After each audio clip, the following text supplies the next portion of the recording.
Hi, I'm Kep Kepner, CPA here in Dallas. There's a big tax strategy that's often used, and that is trying to convert ordinary income to capital gains. Why? Well, ordinary income can be taxed as high as 39% plus Social Security and Medicare, so up in the low 40s, while capital gains is only taxed at 20%. Wouldn't you like to get a big payment and cut your tax bill in half by making it capital gains? Well, some of these methods are under scrutiny by the IRS. There were a couple of executives that founded a business that merged into Google.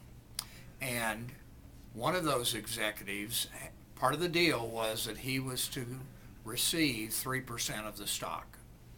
Well, it turned out with dilution to other people that got stock options and so forth, he ended up less than that.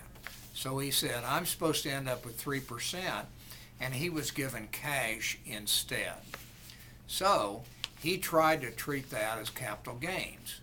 And the reality was it went through the tax court, and they found that that was ordinary income. The cash that he received was ordinary. And he appealed that. And that case is still under appeal. So he believes strongly that it was a capital gain, and he received that as part of capital gains compensation, whereas the IRS is ruling otherwise at this point.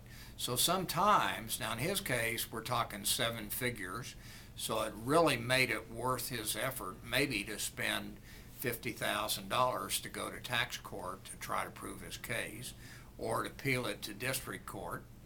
So perhaps that makes sense in his case. Hopefully he's gotten really good advice about that as to whether that could be capital gain. So maybe he figures, well, if I'm going to lose and it's ordinary income, what's another $50,000 in legal fees? So maybe not. He strongly believes one way.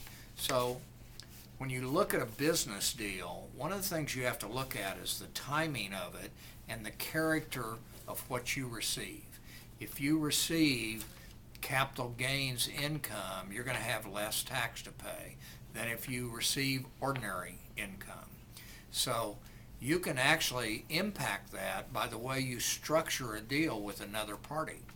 The second part of that, of course, has to do with the term or the length of time, because capital gains that are short term within the course of 1 year are considered ordinary income. So that doesn't really help you.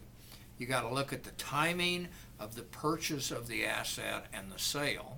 It's got to be more than a year, and it has to have the characteristics of a capital gain rather than ordinary income. So if you're trying to work that out in your particular case, give us a call. We'll be glad to help you. Thanks.